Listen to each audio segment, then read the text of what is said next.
আসসালামু আলাইকুম। সম্মানিত শিক্ষকবৃন্দ, আজকে আমরা একটি গুরুত্বপূর্ণ বিষয় নিয়ে আপনার সামনে উপস্থিত হয়েছি। সেটি হচ্ছে class migration. Smart institute management system ব্যবহার করে যে সমস্ত পরীক্ষা প্রতিষ্ঠান 2021 সালে পরীক্ষা নিয়েছেন, তারা তাদের শিক্ষার্থীদের কিভাবে 2022 সালে মাইগ্রেশন করে নিয়ে যাবেন, সেই বিষয়টি দেখানোর জন্যই আজকে আমাদের এই আয়োজন। আপনারা একটু মনোযোগ দিয়ে ভিডিওটি দেখুন। আমার বিশ্বাস আপনারা নিজেরাই এই মাইগ্রেশন কাজটি সম্পন্ন করতে পারবেন। মাইগ্রেশন করার পূর্বে কয়েকটি বিষয় আমাদের জানা থাকা আবশ্যক। কারণ মাইগ্রেশনটা হচ্ছে সর্বশেষ ধাপ। এর পূর্বে দুটি ধাপ রয়েছে। সেটি হচ্ছে যে আমি একটা শিক্ষা প্রতিষ্ঠানে একাধিক পরীক্ষা কিভাবে নিব একই শিক্ষার্থীদের, অর্থাৎ অর্ধবার্ষিক পরীক্ষা, নির্বাচনী পরীক্ষা, বার্ষিক পরীক্ষা ইত্যাদি। এটি একটি বিষয়। আরেকটি বিষয় হচ্ছে আমরা শিক্ষার্থীদের তথ্যপত্র সংরক্ষণ করব কিভাবে। কারণ আমার 22 সালে গিয়ে আমার 21 সালের কোনো তথ্য, কোনো রেজাল্ট প্রয়োজন হতে পারে, সেটা আমি দেখব কিভাবে। এই দুটি ধাপ পার হওয়ার পরেই আমাদের মাইগ্রেশন করার বিষয়টি জানতে হবে। এই জন্য আমার মাইগ্রেশন করার পূর্বে এই দুটি বিষয় নিয়ে একটু আলোচনা করতে চাই। এই জন্য ভিডিওটি হয়তো একটু বড় হবে, তারপর আপনি একটু মনোযোগ দিয়ে দেখবেন যাতে বিষয়টি জানতে পারেন। আমরা খুব চেষ্টা করব খুব সহজে এবং সংক্ষিপ্ত আকারে বিষয়টি আপনাদের বর্ণনা করার জন্য। আসুন আমরা স্ক্রিন শেয়ারের মাধ্যমে বিষয়টি আপনার সামনে উপস্থাপন করছি, যাতে আপনি সহজে বিষয়টি বুঝতে পারেন। প্রথমে আমরা জানব যে কিভাবে একটি শিক্ষা প্রতিষ্ঠানের একই ক্লাসের একাধিক পরীক্ষা নেওয়া যায়। আসুন আমরা আমি একটি যেমন আইডি পাসওয়ার্ড দিয়ে লগ ইন করছি, আপনি আপনার আইডি এবং পাসওয়ার্ড দিয়ে লগ ইন করবেন। আমি লগ ইন করলাম। দেখুন আমার এখানে ক্লাস 6 এর আমি একটি ক্লাস দেখাবো আপনাদেরকে, সহজে যাতে আপনি বুঝতে পারেন। আপনি পরের ক্লাসগুলো সহজে পারবেন ইনশাআল্লাহ। আসুন আমাদের ক্লাস 6 এর আমাদের কোনো পরীক্ষা শুরু করি, অর্থাৎ কোনো এক্সাম স্টার্ট করি না, কোনো পরীক্ষা আমার নেওয়া হয়নি, আমরা নতুন করে শুরু করছি। কিভাবে শুরু করব? আমাদের মনে করেন শিক্ষার্থীর নামে তালিকা আমাদের উত্তোলন করা আছে 46 জন। আমরা এখন ডাটা এন্ট্রি করবো হাফ ইয়ারলি পরীক্ষার প্রথম। আসুন আমরা একাডেমি এক্সাম থেকে শুরু করি। আমরা ক্লাস 6 এর আমরা ডাটা এন্ট্রি করব কিভাবে, এখানে দিয়ে আমরা মনে করুন বাংলা প্রথম দিয়ে শুরু করলাম।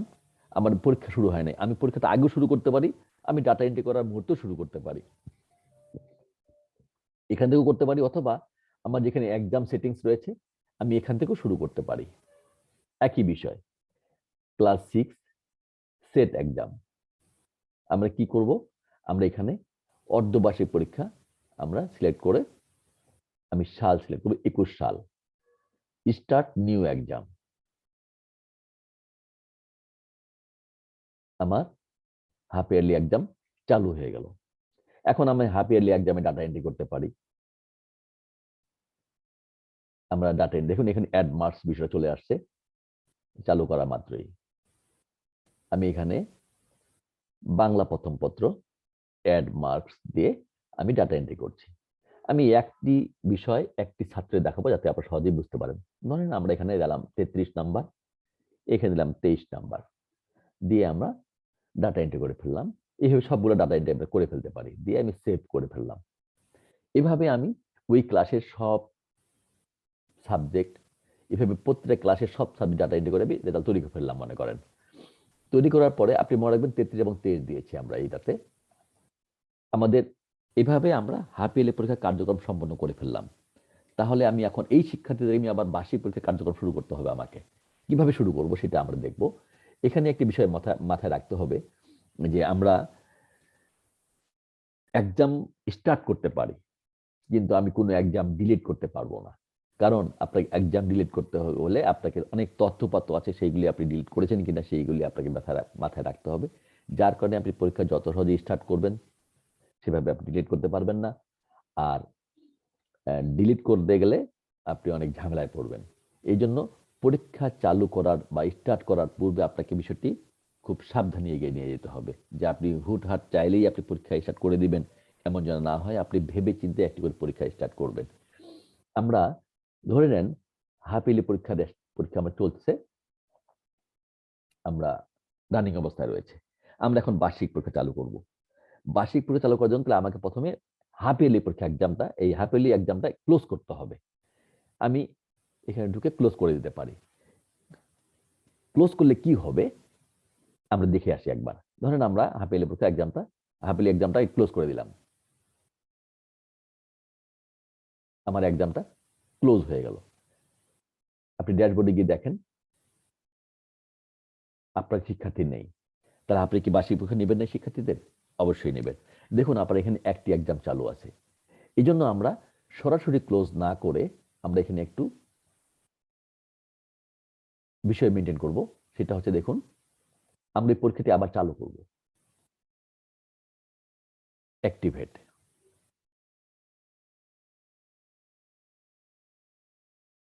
আমরা এই পরীক্ষা ক্লোজ করার পূর্বে, আমার অর্ধবার্ষিক পরীক্ষা ক্লোজ করার পূর্বে যখন আমাকে ভাবতে হবে যে শিক্ষার্থীরা থাকবে, আমার তথ্যপত্রগুলো ক্লোজ হবে, তখন আমি করবো এই শিক্ষার্থীদের নাম রেখে দিব, যে তুমি এই শিক্ষার্থীদের নাম মেশিনকে বলবো রাখো, তারপর পরীক্ষাটা ক্লোজ করো।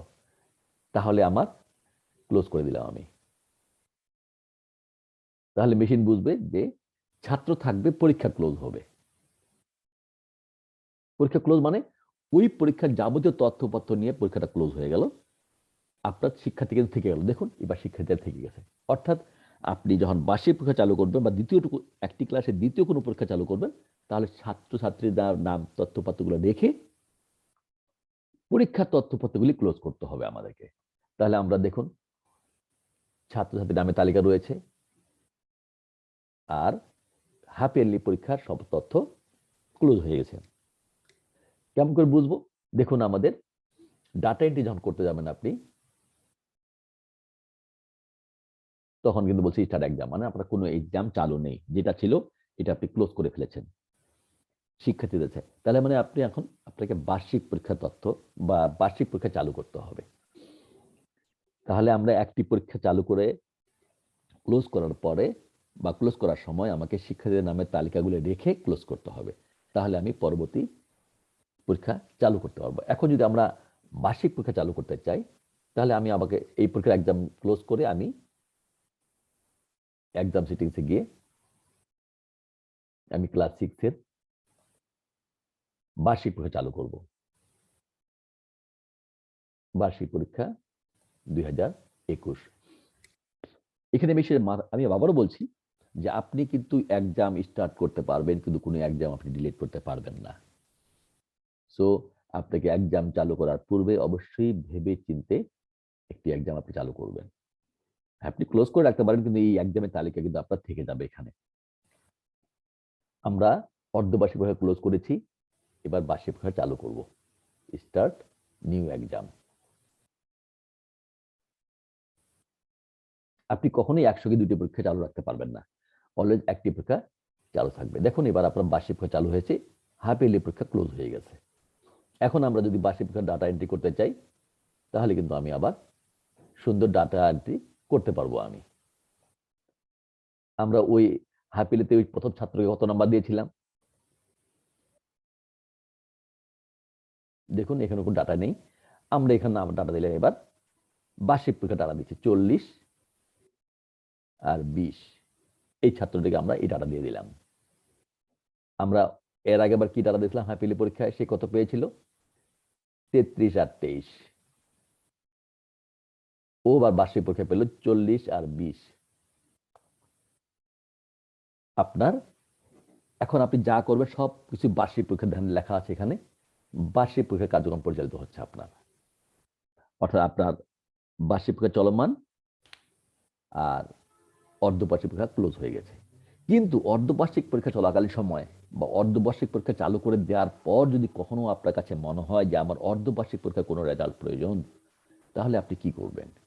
প্রশ্নটা সেই জায়গাতে। এই জন্যই আমি একটু ভূমিকা রেখে বলছি যে যদি বার্ষিক পরীক্ষা চালু করে দেওয়ার পর আপনার কখনো অর্ধবার্ষিক পরীক্ষার কোনো তথ্যপাত্র বা রেজাল্ট প্রয়োজন দেখা দেয়, তাহলে আপনি কি করবেন? সেক্ষেত্রে আপনি যেটা করবেন, আপনি জাস্ট এক্সাম সেটিংসে চলে যাবেন, ক্লাস 6 এর সেট এক্সামে যাবেন। এখানে গিয়ে জাস্ট আপনি এই পরীক্ষাটা এক্সামটা অ্যাক্টিভেট করে দেবেন। আপনি কিন্তু একসঙ্গে কখনোই দুইটা পরীক্ষা অ্যাক্টিভেট করতে পারবেন না, তবে আপনি সব পরীক্ষায় ক্লোজ করে রাখতে পারবেন। আমরা অর্ধবার্ষিক পরীক্ষা যদি অ্যাক্টিভেট করে দেই, তাহলে আপনার বার্ষিক পরীক্ষা ক্লোজ হয়ে যাবে অটোমেটিক, আর হাফ ইয়ারলি পরীক্ষা চালু হয়ে যাবে। দেখেন আপনার এখন অর্ধবার্ষিক পরীক্ষা রানিং। এখন আপনি যে সমস্ত তথ্যপত্রগুলো দেখতে পাবেন সব জায়গাতেই শুধুই মাত্র অর্ধবার্ষিক পরীক্ষার দ্বারা দেখতে পাবেন। আপনি যান এখানে একাডেমিক এক্সামে দেখুন, আপনি এখন যে তথ্যটি দেখতে পাবেন সেটা হচ্ছে সেই আগের অর্ধবার্ষিক পরীক্ষায় যে তথ্য দিয়েছেন তা দেখতে পাবেন আপনি। অর্থাৎ আপনি টেবিল শিট, রেজাল্ট কার্ড যা তৈরি করবেন সবকিছু এখন আপনি অর্ধবার্ষিক পরীক্ষা দেখুন। এই যে 33 এবং 23 এটা কিন্তু আমরা অর্ধবার্ষিক পরীক্ষা দিয়েছি, দেখেন লেখা আছে এখানে। কাজে আপনার বিষয়টা হচ্ছে যে আপনার এখানে এক্সাম কোনটা চালু রেখেছেন সেটার উপর ডিপেন্ড করবে আপনি কোন তথ্য দেখতে পাচ্ছেন আপনি এখানে। আমাদের অর্ধবার্ষিক তথ্য নেওয়া শেষ হলে আমি পুনরায় গিয়ে আমি বার্ষিক পরীক্ষা চালু করে দিয়ে আসবো, তাহলে আমার অর্ধবার্ষিক পরীক্ষাটা বন্ধ হয়ে যাবে অটোমেটিক। আশা করি বুঝতে পেরেছেন যে যেটা পরীক্ষা আপনি এখানে চালু রাখবেন সমস্ত জায়গায় আপনি ওই পরীক্ষার তথ্যপত্রগুলি দেখতে পাবেন। এভাবে আপনি একটি ক্লাসের একাধিক পরীক্ষা নিতে পারবেন। আপনি বার্ষিক পরীক্ষা নেন, আপনি টেস্ট পরীক্ষা নেন, আপনি ক্লাস টেস্ট নেন, এক্সাম নেন, কোনো সমস্যা নেই। আপনি যতগুলি পরীক্ষা নেবেন তার ধারাবাহিকভাবে এখানে লিস্ট তৈরি হতে থাকবে এবং একটি পরীক্ষা সর্বশেষ চালু থাকবে, যেটি আপনি সর্বশেষ কাজ করবে সেটা চালু থাকবে। বাকিগুলি আপনাকে অটোমেটিক বন্ধ হতে থাকবে। আর কখনো যদি কোনো বন্ধ পরীক্ষার আপনি রেজাল্ট দেখতে চান তাহলে সেটা চালু করলেই আপনি ওইটা দেখতে পাবেন। এভাবেই আমরা ধারাবাহিকভাবে সাল ওয়ারি, যখন আপনার ক্লাস 6 এর অর্ধবার্ষিক পরীক্ষা এবং বার্ষিক পরীক্ষা 21 সালের, ঠিক এভাবে 22 সালের অর্ধবার্ষিক পরীক্ষা বার্ষিক পরীক্ষা জমা হবে, 23 সালে জমা হবে, 24 সালে জমা হবে, এভাবে কিন্তু আপনার পরীক্ষাগুলি জমা হতে থাকবে। আশা করি আপনি বুঝতে পেরেছেন। এইভাবে আমরা একাধিক পরীক্ষা চালু করব আর তথ্যপত্রগুলি আমরা সংরক্ষণ করতে থাকবো। এখন আসলে আমরা মাইগ্রেশনে আসি। যেহেতু আমাদের একাধিক পরীক্ষা চালু করতে পারছি, তথ্যপত্র সংরক্ষণ করতে পারছি, আমরা এখন মাইগ্রেশন করব। ধরেন ক্লাস 6 এর আমাদের বার্ষিক পরীক্ষা নেওয়া শেষ, আমরা এখন 22 সালের এই ছেলে মেয়েগুলোকে আমরা 7-এ নিয়ে যাব, যাতে তাদেরকে আমরা এটাকে আমরা মাইগ্রেশন বলছি আর কি। কিভাবে নিয়ে যাব সেটাই আমরা দেখব। আমার এই বার্ষিক পরীক্ষা চালু থাকা অবস্থায় আপনি কিন্তু মাইগ্রেশন করতে পারবেন না, আপনাকে পরীক্ষাটা ক্লোজ করতে হবে। যদি চালু থাকা অবস্থায় আপনি মাইগ্রেশন করতে যান তাহলে সে কি বলবে আপনি দেখে নিন। এখানে ক্লাস মাইগ্রেশন যাব আমরা এখন। আপনি যখনই ক্লাস 6 এর ক্লিক করবেন তখন সে বলবে please close exam of this class then try again. অর্থাৎ আপনাকে পরীক্ষাগুলি ক্লোজ করে আসতে হবে, তাহলে আপনি মাইগ্রেশন করতে পারবেন। এখন তাহলে আমি পরীক্ষা ক্লোজ করতে যাই, এক্সাম সেটিংস, ক্লাস 6 সেট এক্সামে যাব আমি। এইখানে যখন আমি ক্লোজ করব তখন আমি আর ছাত্রছাত্রী রাখবো না বার্ষিক পরীক্ষার সময়, কারণ আমার পরীক্ষা শেষ, তার ওই ছাত্রছাত্রীরা ক্লাস 6 থেকে বিদায় হয়ে যাবে। এর অর্থ কি আমার ডেটাবেজ তথ্যগুলি থাকবে না, ডেটাবেজে ওই পরীক্ষাকে ভিত্তি করে তথ্যগুলি থাকবে, কিন্তু আপনি দেখতে পাবেন না। আমরা এখানে জাস্ট এই চেক মার্কটা তখন দিব না যখন আমি বার্ষিক পরীক্ষা ক্লোজ করব, অর্থাৎ আমার শিক্ষার্থী সহ পরীক্ষা ক্লোজ হয়ে যাবে, আমার ক্লাসটি ফাঁকা হবে। আমরা ক্লোজ এক্সাম করে দিলাম বার্ষিক পরীক্ষা, অর্থাৎ ছাত্রছাত্রী না রেখেই আমি ক্লোজ করলাম। এখন ড্যাশবোর্ডে গিয়ে দেখুন কি দেখাচ্ছে। আমরা পূর্বেও দেখেছি, দেখুন আমার শিক্ষার্থী নেই। তাই বলে কি আমার শিক্ষার্থী নেই? এখানে আছে, কিন্তু রানিং ইয়ারে নেই বা রানিং কোনো অবস্থায় নেই, এরা ক্লোজ অবস্থায় আছে। আমার 2টা পরীক্ষা নেওয়া হয়ে গেছে, আমি এখানে কোনো শিক্ষার্থী নেই। এখানে জিরো থাকার অর্থই নয় যে আমার শিক্ষার্থী সব হারিয়ে গেছে। সব শিক্ষার্থী আছে, পরীক্ষা ভিত্তিক জমা আছে আমার, একটি হচ্ছে অর্ধবার্ষিক, একটি হচ্ছে বার্ষিক। এরপরে আমি এই তথ্যগুলি 6 এর ছেলে মেয়েদেরকে আমি ট্রান্সফার করে নিয়ে যাব। এখানে একটি বিষয় রাখতে হবে মাইগ্রেশন করার সময়, যেই ক্লাসেরই আপনি মাইগ্রেশন করুন না কেন আপনাকে তার উপরে ক্লাস থেকে ফাঁকা করে আসতে হবে। যেমন মাধ্যমিকে যারা মাইগ্রেশন করবেন তার ক্লাস 10 থেকে ফাঁকা শুরু করতে হবে, অর্থাৎ ক্লাস 10টাকে আগে ফাঁকা করতে হবে আপনাকে, অর্থাৎ ক্লাস 10 এর বার্ষিক পরীক্ষাকে আপনাকে ক্লোজ করতে হবে শিক্ষার্থী না রেখেই। ক্লোজ হয়ে গেলে যখন এইভাবে ফাঁকা দেখাবে তখন 9 থেকে আপনি 10 নিয়ে যাবেন, 9টা ফাঁকা হয়ে যাবে, ক্লাস 8 থেকে 9 নিয়ে যাবেন, 8 ফাঁকা হয়ে যাবে, ক্লাস 7 থেকে 8 নিয়ে যাবেন, ফাঁকা হবে, তারপর 6 থেকে 7 নিয়ে যাবেন। আপনি যদি ফাঁকা না করে এক্সাম ক্লোজ না করেই যদি আপনি মাইগ্রেশন করে দেন তাহলে আপনার পুরাতন স্টুডেন্ট আর নতুন স্টুডেন্ট দুটি একসঙ্গে জট লেগে গেলে আপনি কিন্তু ঝামেলায় পড়ে যাবেন। এই জন্য অবশ্যই আপনাকে পরীক্ষা ক্লোজ করে ক্লাসটি ফাঁকা করে তারপরে আপনাকে পরের ক্লাসের ছেলে মেয়েকে তুলে দিতে হবে। আপনার ক্লাস 8 এর শিক্ষার্থী ফাঁকা হলো না, আপনি 7 থেকে 8 তুলে দিতে পারবেন? নিঃসন্দেহে পারবেন। বাস্তবে কিন্তু আপনি তা করেন না। আপনি কিন্তু বাস্তবে করেন কি? ক্লাস 8 এটা ফাঁকা করার পরে ক্লাস 8 থেকে 9 এ চলে গেল, তখন 7 থেকে আপনার 8 এ যাবে। 7 টা ফাঁকা হয়ে গেল, 6 থেকে 8 এ যাবে। তার মানে আপনার কাজ করতে হবে সর্বোচ্চ ক্লাসটা থেকে। যেমন মাধ্যমিক সর্বোচ্চ ক্লাস হচ্ছে ক্লাস 10, আপনি ক্লাস 10 টা আগে ক্লোজ করে ফাঁকা করুন। 9 থেকে ক্লাস 10 নিয়ে যান। 9 ফাঁকা করুন, 8 থেকে 9 নিয়ে যান। 8 ফাঁকা করুন, 7 থেকে 8 নিয়ে যান। 8 ফাঁকা 7 ফাঁকা হলো, এবার 7 6 থেকে আমরা 7 এ নিয়ে যাব। অর্থাৎ আপনি কোনো ক্লাসের শিক্ষার্থীর অর্থাৎ ক্লাস ফাঁকা না করে যদি আপনি শিক্ষার্থী মাইগ্রেশন করে ফেলেন, সেই ক্ষেত্রে আপনার কিন্তু ঝামেলায় পড়বেন। কাজে মাইগ্রেশন করার পূর্বে অবশ্যই যেই ক্লাস থেকে আপনি যে ক্লাসে মাইগ্রেশন করছেন ওই ক্লাসটা ফাঁকা হয়েছে কিনা আপনাকে আগে নিশ্চিত হতে হবে। তো আমরা মনে করি ক্লাস 7 এ শিক্ষার্থী নেই, আমার ফাঁকা রয়েছে, তাহলে আমি 6 থেকে 7 এ পাঠিয়ে দিতে পারি। যতক্ষণ পর্যন্ত আমি এখানে 0 দেখতে পাবো না, ততক্ষণ পর্যন্ত আমার মাইগ্রেশন করা উচিত হবে না। আমার ক্লাস 7 এখন 0 ছাত্র, মানে কোনো ছাত্র নেই। যদি পরীক্ষা থাকতো আমি ক্লোজ করে দিয়ে আসতাম। পরীক্ষা ক্লোজ করলে আমার এখানে 0 হয়ে যাবে। আশা করি বিষয়টি বুঝতে পেরেছেন। কিভাবে 0 হবে? আমরা বলেছি ওই যে কিপ স্টুডেন্ট অপশনটি যে রয়েছে, এটি আমরা চেক না করেই আমরা ক্লোজ করব। এখানে যে কি বিষয় নিয়ে চেক করবো না, না করে ক্লোজ করব। আশা করি বুঝতে পেরেছেন। তারপর সমস্যা হলে তো আমরা রয়েছি, কিন্তু জট লাগিয়ে যদি আমাদেরকে বলেন, সেই ক্ষেত্রে তখন আমাদের জট মানে খুলে দেওয়া অনেক কঠিন। সেক্ষেত্রে আপনি তথ্যপত্র বা পরীক্ষা তথ্যগুলি আপনি হারিয়ে ফেলতে পারেন বা নষ্ট হয়ে যেতে পারে। সেই ক্ষেত্রে আপনাকে মাইগ্রেশন করার পূর্বে বিষয়টি কিন্তু আপনাকে খুব সাবধানে এগিয়ে নিয়ে যেতে হবে, আশা করি। এখন আসলে আমরা ক্লাস 6 ছেলেমেয়েদেরকে মাইগ্রেশন করে ক্লাস 7 নিয়ে যাব। Class migration class 6। আমার ক্লাস 6 এর পরীক্ষা ক্লোজ করা আছে বলে সে সহজেই মাইগ্রেশন করতে দিচ্ছে আমাকে। শিফট নেই, সেকশন নেই। তবে একটা বিষয় মাথায় রাখতে হবে আপনাকে, যদি ক্লাস 6 এর ছেলে মেয়েদেরকে আপনি সেকশন ওয়াইজ নিয়ে যেতে চান, যে ক্লাস 6 এ আমার এ বি সি ডি 3টি বা 4টি সেকশন রয়েছে বা শিফট রয়েছে, ডে শিফট, মর্নিং শিফট, তাহলে 7 এ গিয়ে কিন্তু আপনাকে এই বিষয়গুলোকে তৈরি করে রাখতে হবে ব্ল্যাঙ্ক অবস্থায়, যে আমি day shift, morning shift, section A B C D. তারপর আপনি ক্লাস 6 থেকে সেইভাবে আপনি শিফট ট্রান্সফার করবেন। অর্থাৎ ক্লাস 6 এর ডে শিফট ছাত্র 7 এর ডে শিফটে যাবে না মর্নিং শিফটে যাবে, আপনাকে আগেই 7 এ সেই শিফট এবং সেকশনগুলি তৈরি করে আসতে হবে। আমাদের এখানে কোনো সেকশন নেই, তাদের কোনো সমস্যা নেই। সেকশন থাকলে অবশ্যই ক্লাস 7 এর সেকশন তৈরি করেই আপনাকে এখানে ট্রান্সফার করতে হবে, মাইগ্রেশন করতে হবে। দেখুন আমরা এখানে দুটি পরীক্ষা দেখতে পাচ্ছি, যে কোন পরীক্ষার ছাত্রছাত্রীকে মাইগ্রেশন করব আমরা। বার্ষিক পরীক্ষার শিক্ষার্থীদের মাইগ্রেশন করব। সব ছাত্রদের না পাস করা ছাত্রদের? আমরা সব ছাত্রদের ট্রান্সফার করে দেবো আমরা। তারপরে কোন ক্লাসে নিয়ে যাবো? ক্লাস 6 ছেলেমেয়েদেরকে ক্লাস 7 এর।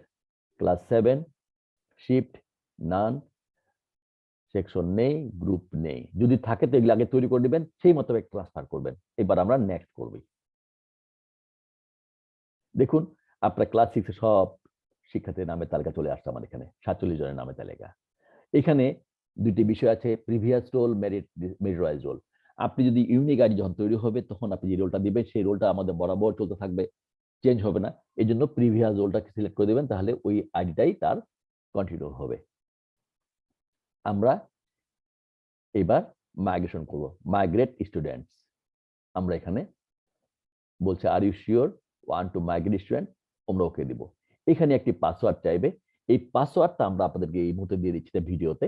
আপনারা যারা মাইগ্রেশন করবেন তারা আমাদের কাছে পাসওয়ার্ডটা, আপনারা ভিডিওটা দেখেছেন কিনা আমরা নিশ্চিত হই, তারপর আপনাদের পাসওয়ার্ডটা দিব। আমরা পাসওয়ার্ডটা না দিচ্ছি না আপনাদের ভিডিওতে, আপনারা আমাদের সঙ্গে যোগাযোগ করে ব্যক্তিগত পর্যায়ে পাসওয়ার্ডটি নিয়ে নেবেন। আমরা পাসওয়ার্ড ছাড়াই এখন না দেখিয়ে আপনাদেরকে মাইগ্রেশন করে দিচ্ছি।